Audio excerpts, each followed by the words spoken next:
Bismillahirrahmanirrahim. Assalamualaikum warahmatullahi wabarakatuh.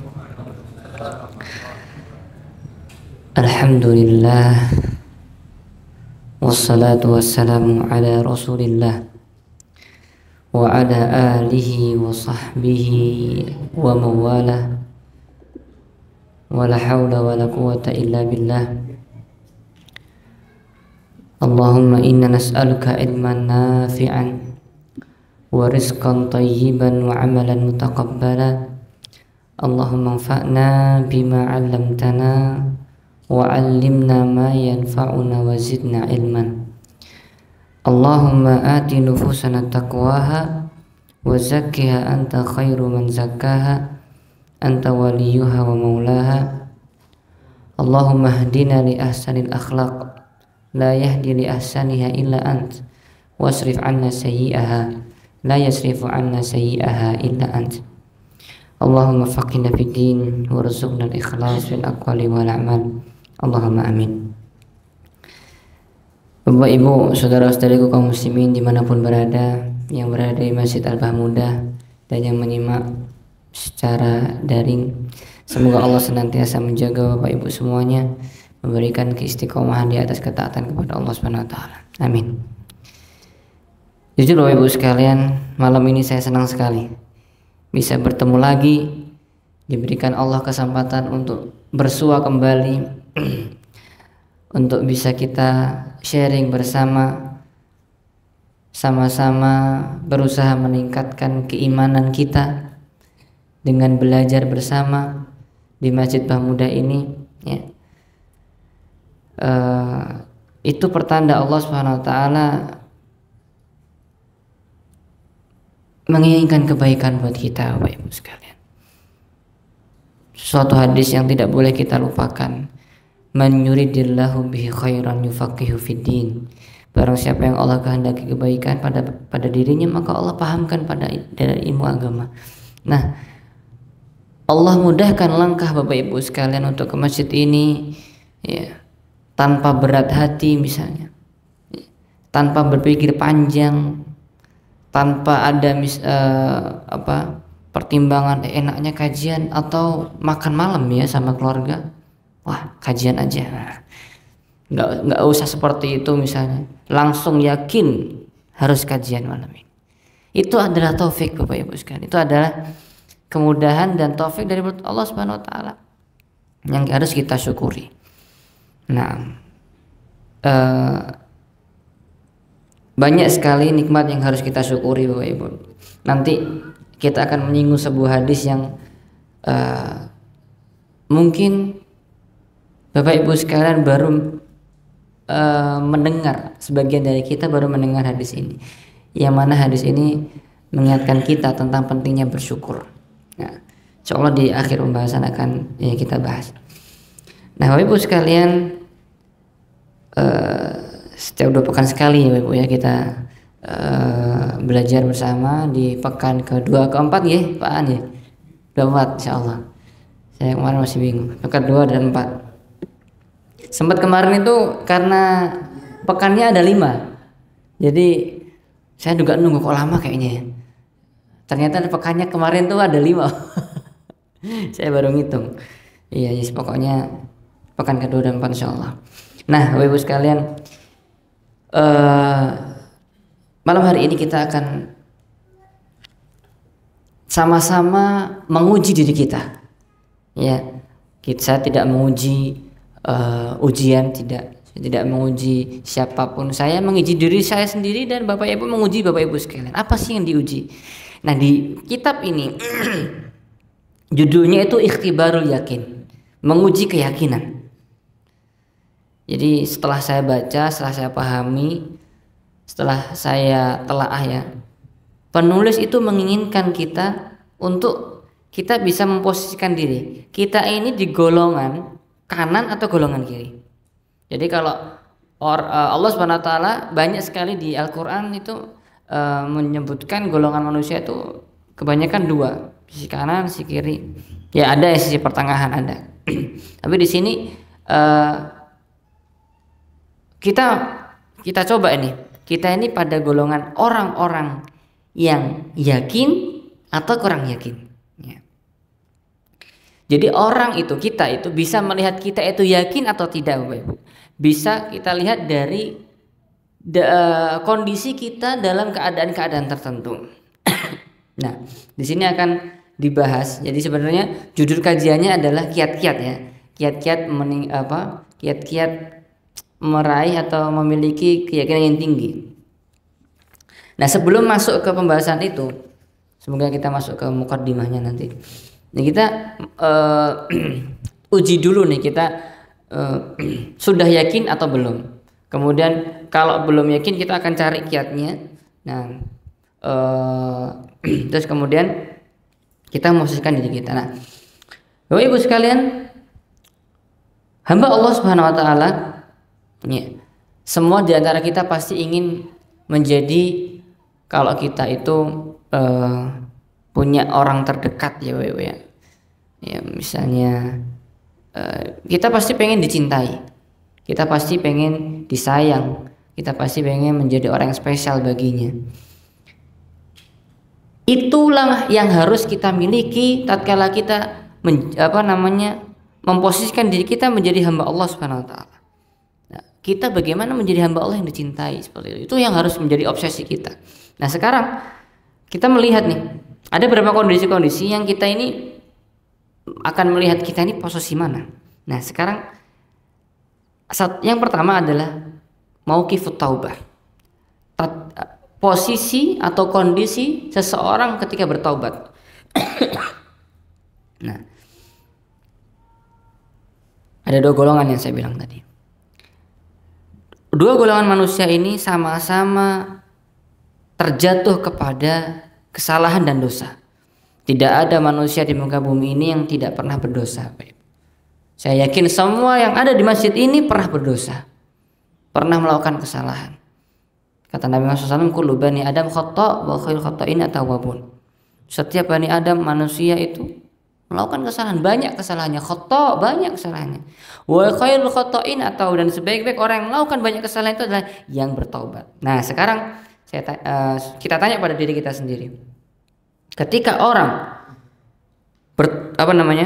melakukan dosa, melakukan kesalahan, apakah kita bersegera untuk bertaubat? Ya, ini saya berbicara posisi kanan, golongan kanan, orang-orang yang yakin kepada Allah Subhanahu wa taala. Tatkala dia terjatuh kepada dosa, kesalahan, apapun itu, dia maksiat kepada Allah Subhanahu wa taala, dia segera mengucapkan istighfar. Dia segera mengucapkan taubat. Dia segera untuk kembali kepada Allah Subhanahu wa taala. Kenapa? Karena orang yang golongan kanan ini, orang yang satu pertama ini, dia yakin, dia tahu bahwasanya apa yang dia perbuat itu akan dipertanggungjawabkan di akhirat nanti. Dia ingat dan dia langsung yakin dan dia langsung ingat sama hari akhirat bahwasanya apa yang dia telah perbuat tadi dia akan bertanggungjawabkan kepada Allah Subhanahu wa taala. Sehingga dia akan langsung otomatis bertobat, beristighfar, ya Allah, astagfirullahaladzim, jadi kenapa aku seperti ini? Kenapa aku bohong? Kenapa aku ini dan itu? Istighfar. Misalnya kalau dosa besar langsung bertaubat. Nah, berbeda halnya. Jadi orang yang seperti ini langsung yakin ya tadi ya, langsung yakin dan tanpa keraguan sedikit pun dia langsung bertaubat, beristighfar. Sekarang kita bicara dengan golongan yang kiri. Golongan orang-orang yang lemah yakinnya. Apa? Yakin tentang apa? Dia adalah orang yang lalai tentang hari akhirat. Orang yang disibukkan dengan dunia. Tidak yakin, kurang yakin dengan janji-janji Allah Subhanahu wa taala, kurang yakin dengan balasan di hari kiamat, kurang yakin dengan azab Allah itu akan pedih, kurang yakin dengan nikmat-nikmat surga. Sehingga ketika orang yang kiri ini terjatuh kepada dosa, kesalahan, dia tidak langsung bertobat, Bapak Ibu. Dia tidak langsung beristighfar. Kenapa? Ya, karena hatinya lalai. Karena dia nggak yakin. Kalau kita kembali ke definisi yakin, Bapak Ibu, yakin itu adalah sebuah pengetahuan yang menancap dalam jiwa kita. Nah, yang dia itu menghasilkan sebuah respon amalan atau ucapan secara otomatis, gitu. Begitu. Tapi kalau ilmu saja, tahu saja, belum tentu. Misalnya orang tahu kalau nanti ada hari kiamat, tahu nanti akan dibalas, tapi belum tentu yakin. Bedanya apa? Ketika tahu nih orang yang berdosa ini, ya tahu, misalnya oh nanti akan dibalas, tapi tidak menghasilkan taubat tadi, tidak menggerakkan hatinya untuk segera bertaubat. Nah, orang yang kiri ini, Bapak Ibu, yang lemah atau yang kurang yakin tadi, butuh untuk diingatkan, butuh untuk dinasihati. Nah, untuk biar dia itu sadar, oh iya nah harus bertobat. Kalau ini nggak perlu, dia sudah yakin. Nah, sekarang kita golongan mana nih?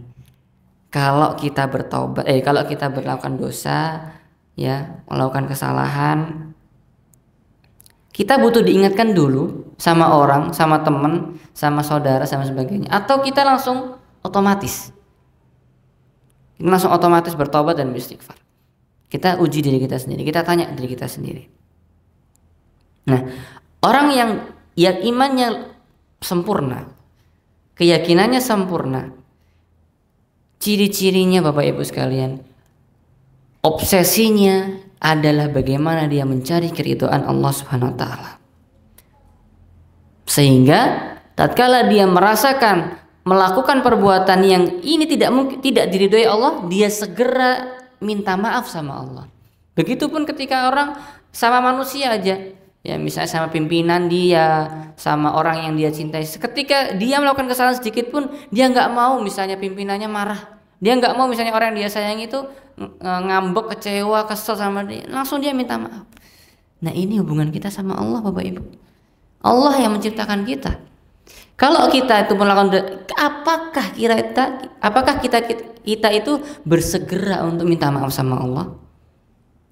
Nah, ini kita tanya pada diri kita sendiri. Nah, yang seperti ini karena dia itu obsesinya dalam mencari keridhaan Allah. Dan orang seperti ini tidak perlu untuk diyakinkan dulu, kamu hati-hati loh, nanti Allah marah, nanti Allah siksa kamu misalnya, nanti ada neraka. Nggak perlu diginikan. Tapi kalau tadi dia perlu untuk diingatkan tentang hari kiamat, ya, tentang hari akhirat. Yang seperti ini tuh kayak contohnya kalau kita kiaskan dalam kehidupan sehari, Bapak Ibu ya. Misalnya nih teman-teman nih, kita mau ngadain rihlah bareng. Kemudian kita punya satu teman yang dia itu asyik orangnya. Kita pengen dia itu ikut rihlah, tapi dia orangnya mageran, Bapak Ibu, mager.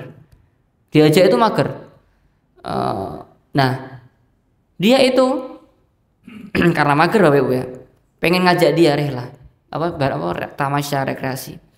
Kita harus yakinkan dulu ke dia, Fulan, ayo ikut rihlah. Kalau nggak ada kamu nggak seru. Nanti di sana seolah kita akan makan ini, kita akan ini. Diyakinkan dulu biar dia berangkat. Oh gitu ya. Saya pikir dulu ya. Dia udah berangkat. Ya, orang seperti ini karena nggak yakin. Tapi kalau orang teman-teman tadi kan yakin, aku insya Allah akan senang nanti tamasya. Ini nggak perlu kayak gini kan, langsung berangkat mereka. Ini juga tadi, ini yang kayak beda ini orang mager ini. Harus diyakinkan dulu, kamu harus ikutlah. Nah, seperti itu ya. Nah, begitupun dengan orang-orang yang ketika melakukan dosa, melakukan kesalahan, di mana kita posisinya, gitu. Nah, orang yang seperti kita harus melihat kondisi kita masing-masing. Yang kedua, Bapak Ibu, kondisi yang kedua adalah kondisi ketika mendapatkan musibah. Kita lihat kita itu hamba Allah yang mana?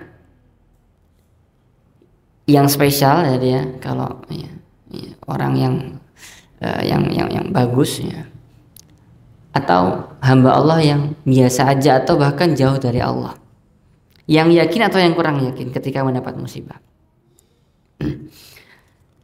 Di sini penulis memulai bicaranya dengan banyak di antara kita ya Bapak Ibu ya, yang pinter kalau ngomong tentang sabar. Ya misalnya ada orang terkena musibah, kita bilang sabar ya, sabar kamu, insya Allah ini yang terbaik buat Allah.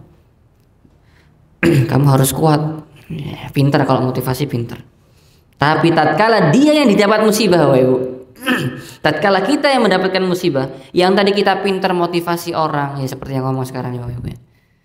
Pinter motivasi orang, pinter ngingetin, pinter ngasih tahu tentang kesabaran. Nah, ketika kita yang mendapatkan musibah, apakah bagaimana respon kita? Apakah yang keluar dari mulut kita itu adalah ucapan inna lillahi wa inna ilaihi raji'un? Apakah yang terucap dalam lisan kita adalah qaddarallahu wa ma syaa fa'al? Atau sebaliknya, yang keluar dari ucapan kita adalah aduh, kenapa seperti ini? Ataukah respon kita adalah menggebrak meja?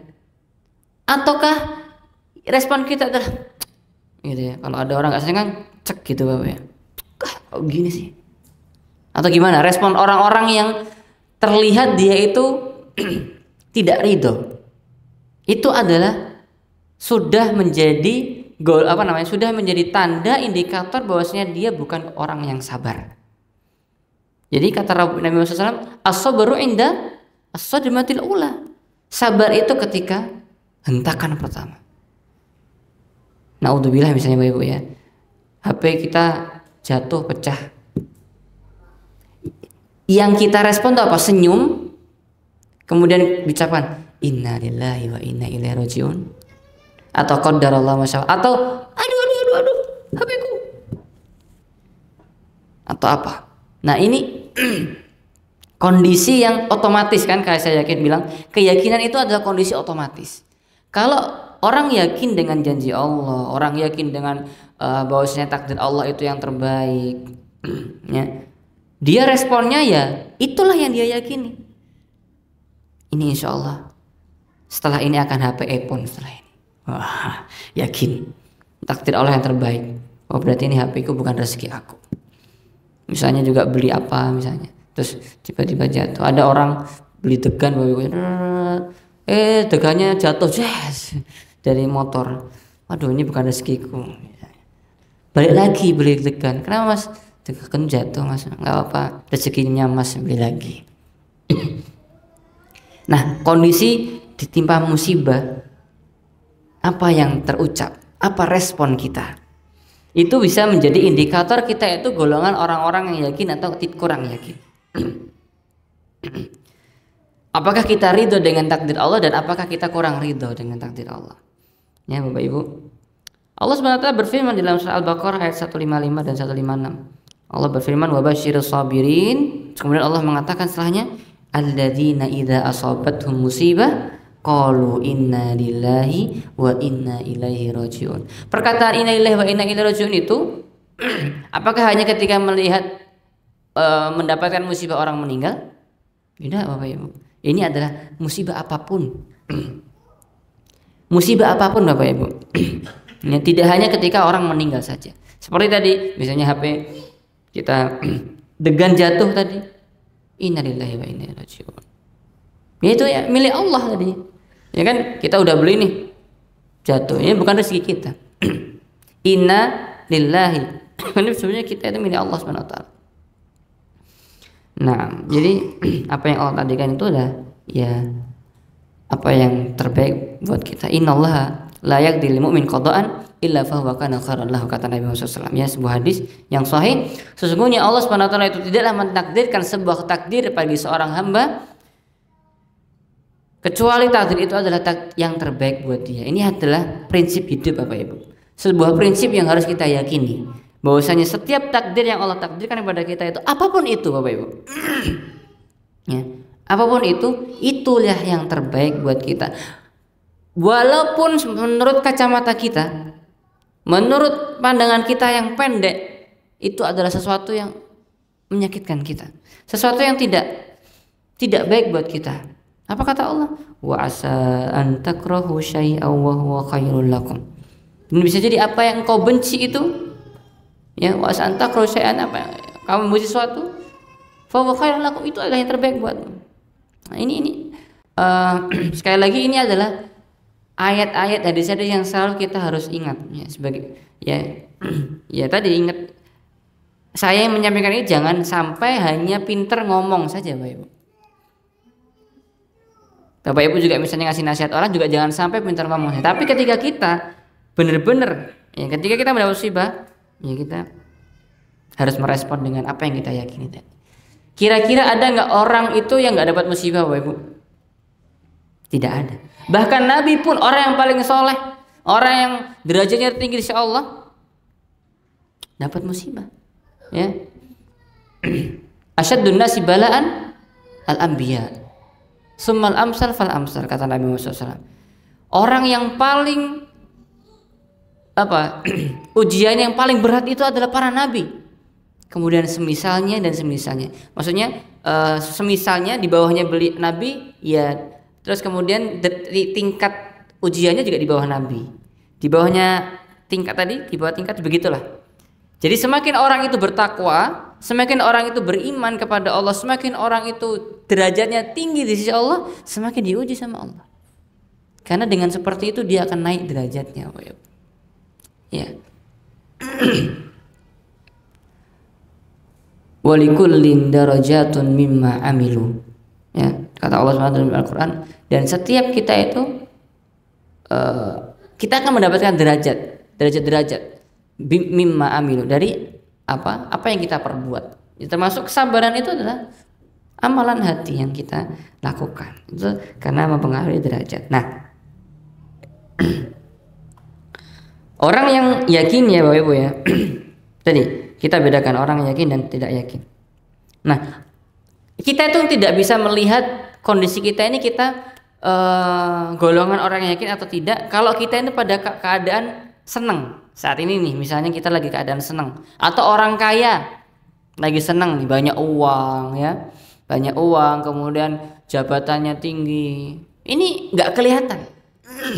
Tapi yang kelihatan adalah misalnya orang kaya, tiba-tiba dia Allah takdirkan bangkrut, jatuh, bangkrut. Apa yang dia respon dari kebangkrutan tadi? Apakah dia mencela Allah? Naudzubillah min dzalik. Apakah dia mencela takdir? Apakah dia berkeluh kesah? Apakah dia menyalahkan dirinya sendiri? Atau dia sebaliknya, dia bersyukur kepada Allah misalnya, dia ridha kepada Allah SWT, dia tersenyum, dia mengucapkan innalillahi wa inna ilaihi raji'un, dan dia semakin dekat dengan Allah. Itulah kondisi yang membuktikan dia itu hamba Allah yang sungguhnya atau bukan.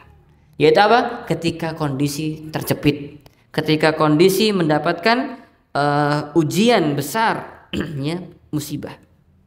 Musibah kita macam-macam, Bapak Ibu, macam-macam. Kalau kita ya, kita lihat diri kita sendiri, ada yang ujiannya kesehatan, ada yang ujiannya keluarga, ada yang ujiannya jabatan, ya, dan sebagainya, macam-macam, ya. Begitu. Nah,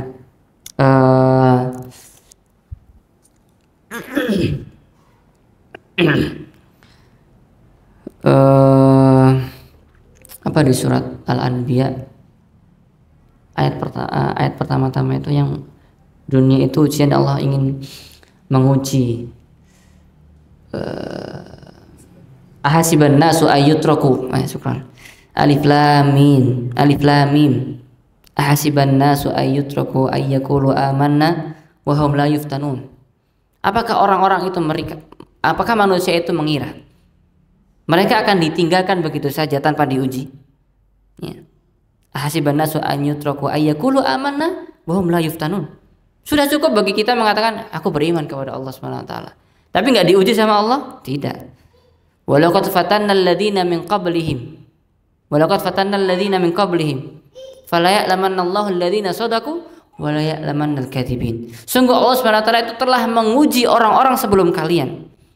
Fatana alladziina min qablihim, ya, sebelum mereka. Orang para nabi, orang-orang terdahulu diuji sama Allah. Nggak ada orang yang nggak diuji sama Allah. Bahwa sekarang ini kita diuji sama Allah, Ibu. Ya. Dengan demikian fala ya'lamannallahu alladziina shadaqu. Dengan demikian Allah sungguh akan mengetahui mana orang-orang yang jujur. Jujur imannya, jujur dia ya, keimanannya, kesabarannya dan sebagainya. Dan mana yang bohong, hanya ucapan semata, ya, hanya pintar bermanis kata misalnya. Tapi ternyata ketika dia dapat ujian, ternyata dia membelot. Banyak orang-orang Bapak Ibu yang ketika kondisi sulit malah dia kufur kepada Allah. Ya, kalau kita perhatikan sekitar, ya, mungkin masyarakat atau mungkin ya orang-orang yang kita lihat di televisi atau apapun gitu, kita bisa melihat banyak orang yang ketika dia diuji kesehatan atau apa dengan ujian yang berat, malah dia berpaling dari Allah Subhanahu wa taala. Na'udzubillahi min dzalik. Nah, itu kondisi kedua. Kondisi ketiga, Bapak Ibu, kondisi tatkala kita itu butuh kepada sesuatu. Pasti kita hidup di dunia itu membutuhkan sesuatu. Kita ya butuh ke penghidupan sehari-hari, butuh uang misalnya, butuh ya mencukupi kebutuhan keluarga kita dan macam-macam. Kita ketika kondisi butuh, apakah yang kita ingat itu Allah atau manusia? Itu misalnya kita punya utang nih, Ibu, ya. Didatengin, naudzubillahi min dzalik, naudzubillahi min nadin. Ya, Allahumma inna na'udzubika min ghalabatid dain, kata Nabi SAW. Kita itu disuruh untuk minta perlindungan dari hutang, Bapak Ibu. Jangan sampai kita pengen berhutang, ngeredit, nah Bapak Ibu, merembet nanti kemana-mana. Jangan sampai, ya. Semoga kita dilindungi dari hutang. Nah, ketika kita misalnya dapat punya utang, qadarullah berhutang, terpaksa. Terus qadarullah kita didatangi debt collector, atau orang yang nagih hutang itu. Wah, butuh ini uang. Yang kita ingat langsung, fulan, anak langsung pinjam, anak ingin uang. Atau yang kita ingat, ya Allah bantu hamba, ya Allah. Ya Allah, berikanlah hamba jalan keluar. Yang mana kira-kira? Mungkin kita ingat Allah, Ustaz. Tapi coba kita nanti ya bukan berarti kita coba berutang, ya, bukan, ya. Tapi coba kita kondisi yang terjepit lah seperti itu. Kita pas butuh sesuatu, yang kita ingat itu Allah atau orang. Sebagaimana kalau misalnya sakit, Bapak-Ibu, ya. Sering kali kita manusia biasa, Bapak-Ibu, bukan Fir'aun. Fir'aun katanya nggak pernah sakit, ya. Anak pernah baca, lupa, nggak pernah atau jarang, Anda lupa. Jadi termasuk rahmat Allah, Bapak Ibu, Allah itu ngasih kita sakit supaya apa? Menggugurkan dosa, ya. Nah, ketika orang nggak pernah sakit itu perlu waspada, karena dosa-dosanya nggak digugurkan. Nah, ketika kita sakit nih, Bapak Ibu, apapun sakit itu, sakit gigi, panas atau apapun. Nah, ketika sakit yang kita ingat dokter atau Allah? Butuh kan, kita butuh sembuh kan? Yang kita ingat adalah Allah yang pertama kali, ya Allah sembuhkan hamba. Doa dulu misalnya, atau misalnya ngeruqyah. Boleh Bapak Ibu? Apa sikap kita yang harus kita lakukan pertama? Kalau kita sakit, kita ngeruqyah diri kita sendiri, bacakan Al-Fatihah gitu, ya, kita minum. Atau yang kita ingat adalah obat, ya, gitu, ya. Misalnya kalau orang sakit kepala, ingatnya kan yang di iklan, Bapak Ibu, ya. Iklannya terus tiap hari dilihat, yang diingat iklan itu. Oh iya, kalau sakit kepala minumnya obat itu, ya. Saya nggak iklan ini. Atau flu ingatnya itu. Atau kalau sakit ingatnya Allah. Kita ngeruqyah diri kita sendiri. Kita berdoa kepada Allah. Nanti kalau kita tetap berusaha berobat, tapi apa yang kita ingat pertama kali gitu, apa yang kita berusaha pertama kali, itu menandakan kita itu bergantung sama siapa. Begitupun kalau kita sembuh misalnya dengan dokter, biidznillah ya, dengan wasilah dokter sembuh. Yang kita ingat adalah, ya Allah, dokter terima kasih dokter. Apakah kita ingat Allah dulu? Allah yang menyembuhkan melalui perantara dokter. Seperti itu. Nah, jadi kondisi ketika butuh itu hati kita terpaut sama apa? Ya sama siapa? Sama Allah kah? Atau sama Allah kah? Atau sama manusia? Ini menunjukkan kita ini di dalam posisi mana, gitu ya. Yang keempat, Bapak Ibu, kondisi ketika kaya. Ya. Kalau kita tanya misalnya, kamu siap nggak jadi orang kaya? Wah, sepakat Bapak Ibu ya? Sepakat. Di sini kita bilang siap. Siap ya? Siap jadi orang kaya? Siap. 86. Wah.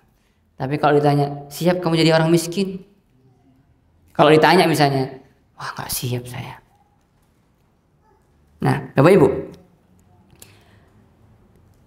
sebagian manusia itu ketika Allah kasih kaya, jadi kita akan melihat nih kondisi orang yakin sama orang yang gak yakin. Ada orang kaya dikasih sama Allah kaya, tapi ternyata ketika dia kaya, dia malah kufur nikmat. Dia malah berpaling dari Allah. Dia malah apa? Semakin jauh dari Allah, ya, semakin menggunakan kekayaan itu untuk banyak bermaksiat kepada Allah SWT.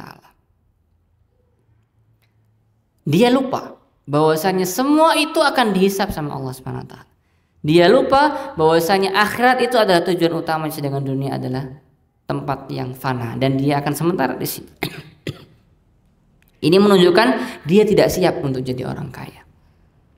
Dia kurang yakin dengan kondisi kekayaan dia itu. Nah, jadi dia merasakan aku kaya ini gara-gara kecerdasanku, gara-gara usahaku, aku banting tulang 24 jam kerja, nggak tidur, nggak makan. Wah, manusia atau bukan robot ya?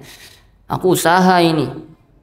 Nah ini berarti dia telah kufur nikmat, mengkufuri nikmat. Kufur itu apa Bapak Ibu? Ingkar, ya. Termasuk kufur itu itu adalah kufur nikmah, itu adalah maksudnya mengingkari nikmat. Mengatakan bahwasanya kekayaan ini aku dapat dari kecerdasanku, dari usahaku, dari banting tulangku, bukan dari Allah. Dia nggak bilang ini dari Allah, enggak. Dia mengatakan ini dariku dan dariku. Nah orang seperti ini nggak siap. Nah Bapak Ibu, dari sini kita itu sebenarnya pelajarannya Bapak Ibu, kita itu harusnya bersyukur dan qanaah, nerimo kalau kata orang Jawa, dengan apa yang Allah berikan kita saat ini. Saat ini nih kita kondisinya apa? Berkecukupan, cukup. Besok beli mobil, ya cukup beli mobil. Besok butuh apa? Mau pergi kemana? Cukup. Bukan begitu ya. Maksudnya cukup. Yang penting bisa hidup.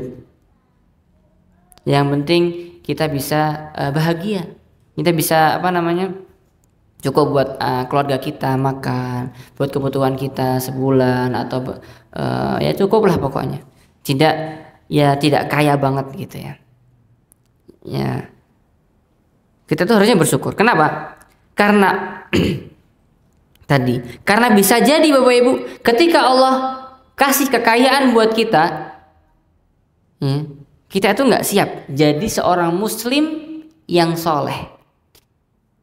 Kata Nabi Muhammad SAW, nikmal mal soleh li rajulin soleh. Sebaik-baik harta yang baik, ya, sebaik harta itu ada untuk yang dikelola oleh orang Muslim yang soleh. Karena kalau kekayaan itu dimiliki oleh orang yang soleh, maka dia akan gunakan kekayaan itu untuk ketaatan kepada Allah. Gitu. Sebaliknya orang yang jauh dari Allah, ya, dia nggak taat sama Allah, dia suka maksiat, dia jauh dari Allah tadi, harta yang dia miliki malah menjadikan dia jauh dari Allah Subhanahu Wa Taala. Jadi apa yang diperintahkan oleh Allah dan Rasulnya, yaitu adalah bersyukur dengan apa yang kita miliki sekarang. Qanaah, karena itu adalah pemberian Allah yang terbaik, itu qanaah Bapak Ibu. Sebagaimana dalam hadis ya disebutkan oleh Nabi Muhammad SAW, pemberian Allah yang terbaik itu adalah qanaah. Karena sebaliknya Orang yang nggak qanaah itu adalah seperti orang yang di dalam hadis juga disebutkan dia itu nggak akan berhenti ya sampai pun dia sudah memiliki apa 2 gunung emas ya kalau dalam hadis qiratan minadz dzahab. Dia itu nggak akan puas sampai dia itu perutnya dipenuhi dengan tanah. Maksudnya ketika meninggal itu sampai nggak puas. Itu orang yang nggak punya rasa qanaah, rasa cukup. Dari sini Bapak Ibu, kita itu harus sadar dan harus yakini dan harus kita jadikan prinsip bahwasannya kekayaan dan kemiskinan itu Bapak Ibu itu bukan tolak ukur kesuksesan seseorang. Ya, sekali lagi, kekayaan dan kemiskinan itu bukan tolak ukur kesuksesan. Seorang muslim harus meyakini seperti itu. Jangan sampai kita itu terperdaya dengan omongan orang. Ya, kamu harus sukses. Harus jadi orang kaya. Orang kaya itu, orang sukses itu orang kaya. Bapak Ibu, Allah sudah menjadi sunatullah. Di dalam dunia itu ada orang kaya, ada orang miskin, ada orang biasa. Ya. Dan itu bukan menjadi tolak ukur kesuksesan. Dan juga bukan menjadi tolak ukur Allah itu cinta pada kita dengan kekayaan dan kemiskinan itu. Bukan tolak ukur Allah memuliakan seorang itu dengan kekayaan, dan bukan tolak ukur Allah itu menghinakan seorang itu dengan kemiskinan. Ini ayat yang harus sering Bapak Ibu kita itu yakini dan camkan, dan membuat kita itu jadi tidak terobsesi dunia. Gitu. Apa ayatnya? Apa? Surat Al-Fajr ayat 15, 16, 17. Kata Allah Subhanahu wa taala, fa ammal insanu idza mabtalahu rabbuhu fa akramahu wa na'amahu fayaqulu rabbi akraman. Ya. Sedangkan adapun manusia, ketika Allah mengujinya, idza mabtalahu rabbuhu, Allah Rabbnya mengujinya. Bapak Ibu, Allah menggunakan kata ibtala. Ibtala yabtali, menguji. Allah menguji dengan apa? Fa akramahu wa na'amahu, Allah memuliakannya. Misalnya dia dikasih jabatan tinggi, misalnya dia dikasih kehidupan yang mewah, yang enak. Dengan kekayaan dia, Allah berikan nikmat yang begitu banyak. Wa na'amahu fayaqulu rabbi akraman. Kemudian dia berkata, oh ini Allah sedang memuliakanku, Allah senang sama aku. Ya. Atau kita bilang, ini aku sukses. Ya. Kita kata Allah. Kemudian Allah menyebutkan dalam ayat ke-16, wa amma idza mabtalahu faqadara alaihi rizqah. Adapun manusia, ketika Allah uji, Allah sempitkan rizkinya, faqadara alaihi rizqahu, Allah sempitkan. Fayaqulu rabbi ahanan, dia mengatakan, Allah sedang menghinakanku. Ya. Aku miskin berarti aku enggak sukses. Kata Allah setelah itu apa? Kalla, sekali-kali tidak. Bukan itu, kata Allah.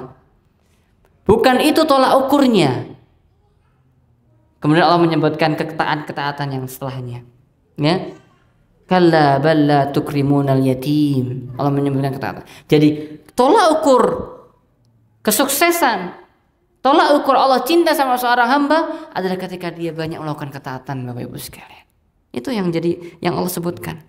Nah, jadi kita jangan terpedaya omongan orang nih Bapak Ibu. Kamu harus sukses duniawi, kamu harus sukses kaya. Ini sukses duniawi Bapak Ibu. Bukan berarti Bapak Ibu kita anak gembosi bukan untuk enggak, ini bukan. Bukan anak menggembosi, bukan. Orang itu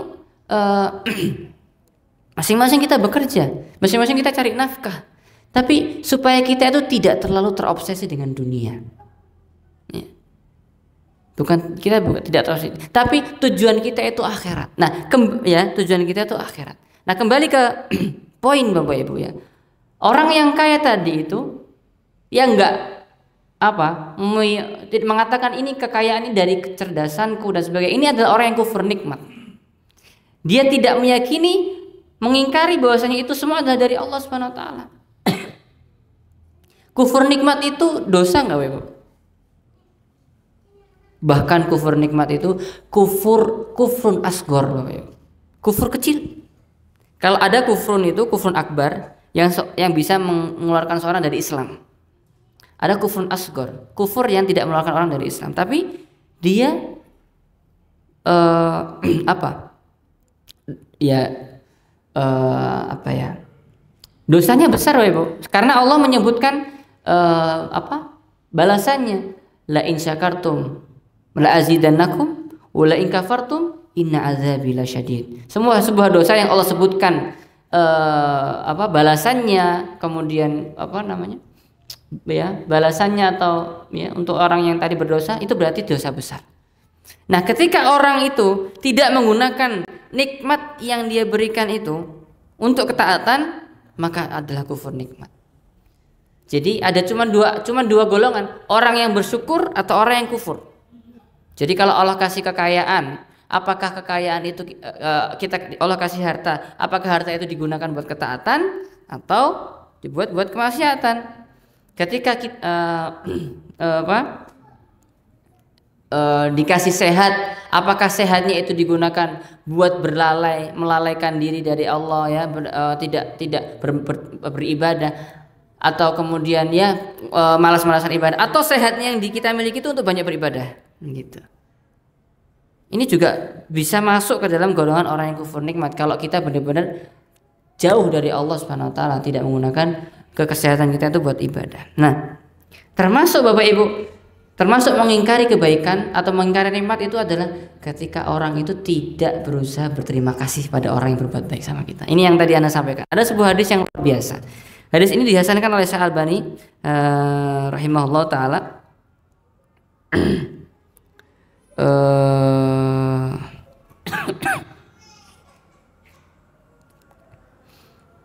Yaitu sebuah hadis, man utiya ata'an fawajada falyajzi bihi.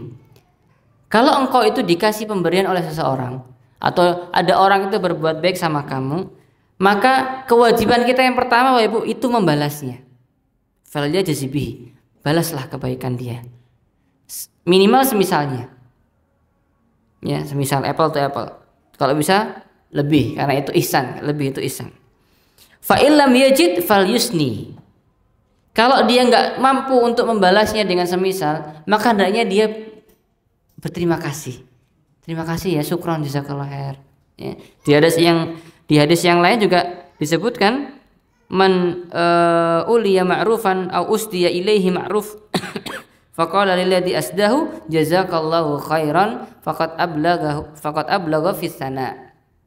Jazakallahu khair itu udah pujian yang paling baik lah, ucapan jazakallahu khairan. Jadi tingkatan kalau orang berbuat baik sama kita, yang pertama kita balas. Kalau kita nggak bisa balas, kita misalnya dikasih uang sama orang 1 juta, kita balas Bapak Ibu, kita kasih dia 1 juta. Atau kalau bisa kita kasih dia 1 miliar, 2 juta, 3 juta. Itu ihsan. Kalau nggak bisa, ucapkan jazakallahu khairan. Nah, kemudian fa inna man asna faqad syakar. Karena sesungguhnya orang yang telah memuji atau berterima kasih tadi itu telah sudah menjadi orang yang bersyukur. Faqad syakara, telah bersyukur. Kalau di hadis lain disebutkan la yaskurullah man la yaskurin nas ya. Enggak bersyukur kepada Allah itu kalau orang enggak berterima kasih pada manusia.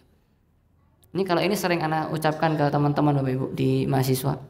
Mungkin teman-teman yang ngajar sama Bapak Ibu, kalau sama orang yang nyebrangin Bapak Ibu, Pak Ogah ya namanya ya, Pak Ogah nyebrangin, dia itu kita suruh atau dia itu istilahnya berbuat baik sama kita nggak Bapak Ibu? Berbuat baik nggak? Atau kita bilang anak kan nggak minta dia, anak kan nggak nyuruh dia nyebrangin anak, tapi dia berbuat baik Bapak Ibu. Kira-kira Bapak Ibu, apa yang sudah kita lakukan buat dia? Pernah kalau kita kasih itu alhamdulillah ya, masya Allah, itu yang dia harapkan, kita kasih dia uang. Tapi kalau kita nggak kasih dia, minimal kita bilang syukron nggak Bapak Ibu? Syukron nggak, paham Ustaz? Terima kasih. Minimal kita bilang ke dia terima kasih nggak? Atau bilang jazakallah khair Pak. Nggak tahu saat jazakallah khair itu kan doa. Pernah nggak Bapak Ibu kita bilang kita nggak sempet nih ngambil uang, apalagi kan misalnya mbak motor kan susah nih Bapak Ibu ngambil uang, tapi buru-buru. Minimal kita senyum ke dia nggak? Atau kita cuekin dia? Ayo, mana di antara kita? Soalnya anak kalau lihat orang itu kasihan ya, udah nyebrangin dicuekin Bapak Ibu. Padahal kita orang Indonesia Bapak Ibu ya. Orang Indonesia itu kan terkenal ramah ya Bapak Ibu ya. Ramah, kemudian unggah-ungguh ya kalau kata orang Jawa. Nah ini sudah diseberangin, dicuekin Bapak Ibu. Minimal senyumin Bapak Ibu, senang dia. Tapi kata dia, anak nggak butuh senyum. Saya butuhnya uang. Nggak, minimal bilang terima kasih. Dia senang Bapak Ibu, terima kasih. Maaf Pak nggak sempat beli uang. Macam-macam lah. Tapi yang penting kita tuh perhatian sama orang yang berangin kita. Nah, kita itu kalau nggak bilang terima kasih ke dia, kita tuh masuk ke hadis Bapak Ibu. La yaskurullah man la yaskurin nas. Termasuk orang yang nggak bersyukur kepada Allah, orang yang nggak berterima kasih kepada manusia. Saat ini kan, iya, hanya seperti ini bisa masuk dalam hadis. Orang mau bantuin kita ngangkat barang, kita nggak bilang terima kasih. Makanya ucapan terima kasih itu harus kata motivator, ada 3 kata yang harus kita ajarkan pada anak kita. Terima kasih, maaf, dan minta tolong katanya Bapak Ibu ya. Kita harus ajarkan karena ternyata berat. Orang udah dewasa itu bilang maaf berat Bapak Ibu ya. Orang laki-laki bilang maaf ke istri berat nggak Ibu? Afwan ya. Maaf. Minta tolong. Misalnya minta tolong. Matikan lampu dong. Atau kita bilang, minta tolong matikan lampu. Nah, itu ucapan-ucapan yang mungkin harus dilatih. Termasuk adalah terima kasih. Hanya ucapan terima kasih itu kita sudah menerapkan hadis Nabi Muhammad SAW. Ya, jazakallah khair, apalagi itu faqat ablagha fi sana, sudah ujian yang paling tinggi. Nah, ketika tadi ya dikatakan kalau ada orang yang berbuat sama kita, kemudian kita memujinya, faqad syakara, dia telah bersyukur kepadanya. Wa man katama faqad kafar. Adapun ketika dia menyembunyikannya, ya misalnya dia dikasih orang, misalnya baju misalnya, masya Allah baju kamu bagus, iya bagus kan? Tapi dia nggak bilang, ya alhamdulillah tadi dikasih sama teman anak nih, insya Allah dia jazakallah khair. Tapi dia bilang, bagus kan? Ini usahaku ini. Ini Bapak Ibu, ini masuk dalam hadis ini. Faqad kafar. Dia telah kufur, mengingkari, dia telah menyembunyikan nikmat tadi. Nah, wa man tahalla bima lam yu'ta kana kalabisi bizur. Ya, kalau dia telah menghiasi dirinya seakan-akan dia itu yang melakukannya padahal dia itu diberi, dia itu seperti orang yang menggunakan pakaian kebohongan. Tapi intinya tadi orang yang mengingkari, orang yang nggak terima kasih itu termasuk orang yang kufur. Nah, kufur itu di sini maksudnya adalah kufur asghar, kufur kecil, dan ini adalah termasuk dosa. Ibu, mari kita biasakan untuk bilang jazakumullahu khairan. Ya, coba latihan Ibu ya, jazakallahu khairan. Terima kasih, syukron. Nah, itu yang harus kita sering ucapkan. Baik.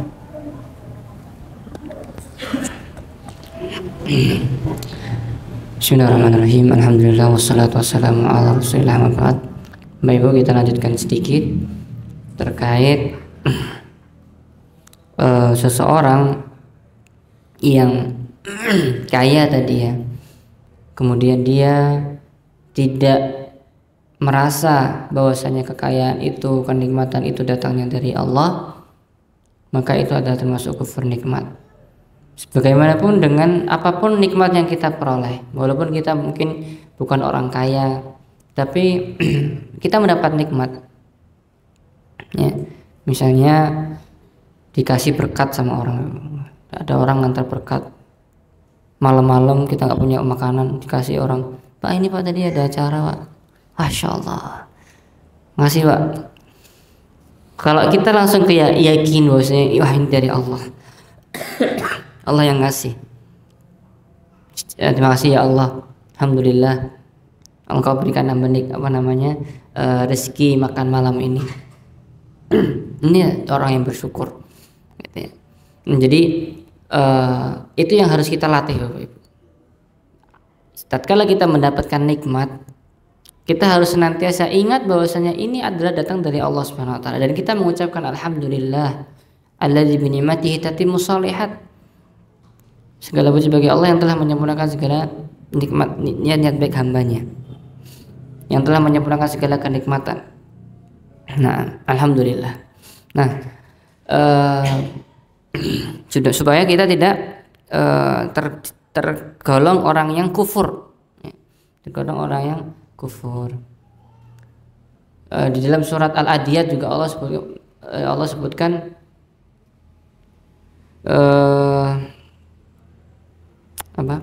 la kafur. Setelah Allah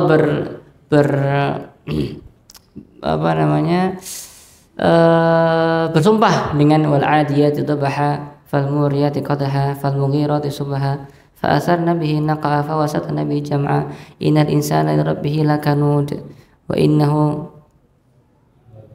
ala dzalika lasyahid. Lakanud di sini Bapak Ibu. Para ulama menafsirkan lakafur. Innal insana li rabbih lakanud, ya. Sungguhnya manusia itu kepada Rabbnya itu sungguh banyak yang kufur. Kufur terhadap nikmat Allah, kufur terhadap kebaikan-kebaikan Allah Subhanahu wa taala. Wa inna ala dzalika lasyahid wa innahu lihubbil khairi lasyadid. Dan manusia itu sebenarnya juga mengetahui wa inna ala dzalika lasyahid. Manusia itu mengetahui hal itu, ya. Wa innahu lihubbil khairi lasyadid. Di antara buktinya adalah ketika dia itu sangat cinta, ya, kepada harta. Wa innahu lihubbil khairi lasyadid. Lihubbil khair di sini ditafsirkan oleh para ulama dengan harta. Manusia itu sangat cinta kepada harta. Nah, jadi jangan sampai kita menjadi orang yang kufur, ya, dalam yang dimaksud dalam surat Al-Adiyat ini. Nah, jadi Bapak Ibu, itu jadi banyak sekali keadaan-keadaan yang membuktikan kita itu orang yang jujur dalam keimanan, orang yang jujur dalam yakin atau enggak. Dan apapun kita kiaskan, dalam keadaan mungkin kita berkecukupan, atau dalam kita keadaan kurang cukup, atau dalam keadaan kita tadi, ya, apapun keadaan kita, ya, apa yang kita langsung ingat atau respon kita. Berarti itu menunjukkan kita itu sudah yakin dengan janji Allah, sudah yakin dengan hari kiamat atau belum.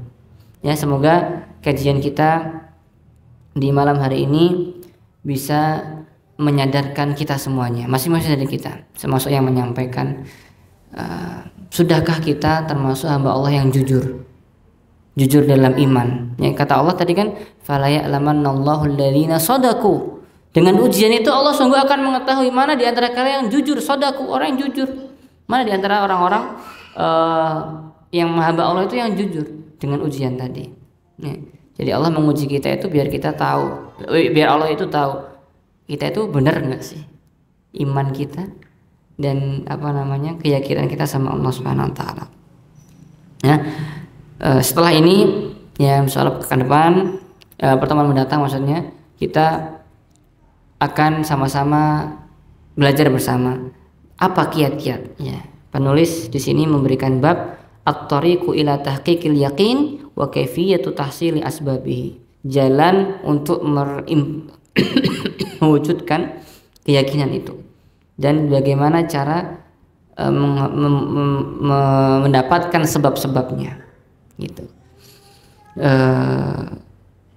Jadi perjalanan hidup kita itu memang seperti ini. Perjalanan hidup kita itu bagaimana cara kita untuk meraih ridha Allah, berjalan menuju keampunan Allah dan ridha Allah, itu perlu ilmu, gitu ya. Perlu belajar dan perlu perjuangan.